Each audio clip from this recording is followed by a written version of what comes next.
So let us talk about an interesting aspect of pointer in C called the void pointer. What exactly is a void pointer? It is a special type of pointer. How is it different from any other pointer?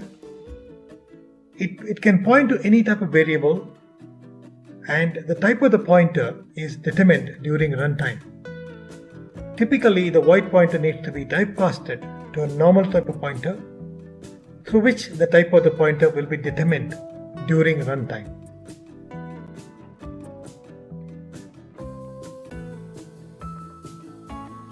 So let us look at the differences between the void pointer and the normal pointer. We see that there is an IPTR which points to an integer, and there is an FPTR that points to a floating point value, and a CPTR that points to a character value. When we do the programming, we are going to have these statements in the program, and when the compiler goes through the file, it is going to determine the type during the compile time. In the case of void pointer, here, as we declared here, VPTR is a void pointer. It could point to an integer value, it could point to a floating point value, or it could point to a character value. It could actually point to different types of pointers or addresses during the course of execution. The type of the pointer will be determined during the runtime. So that's the biggest difference between the void pointer and the normal pointer.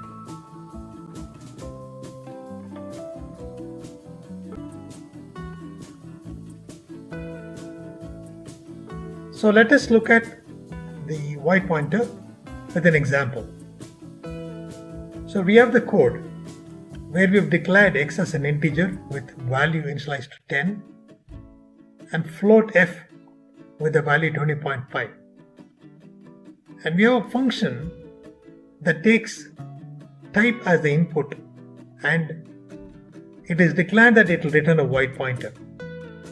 So the function works like this. If the input type equals 1, it will return the address of x, which is an integer pointer. The input type is 2, it will return the address of f, which is a floating point address or a floating point pointer. So the type of the pointer returned by the function will be determined during runtime depending on the type argument that is supplied. Let's see how this is used here. In main, we call this function twice. First time with 1 as the input or the argument value.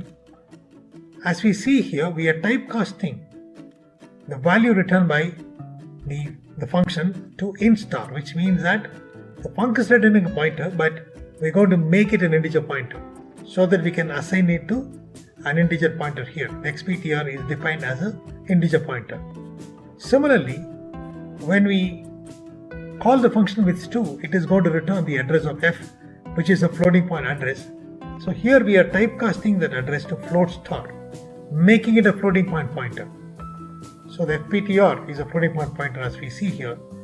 It takes the value that is returned by the function after typecasting. And when we print the value of the location pointed by XPTR, we get 10. And later, the location pointed by FPTR, we get 20.5. So as we see here, the void pointer takes the type of a specific data type during runtime.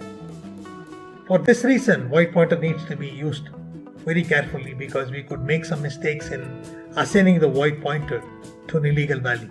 So enough care must be taken. So in this lesson, we have learned something about a special type of pointer called void pointer. It is also called generic pointer. So it points to any type of variable, and the type is determined during runtime. Thank you.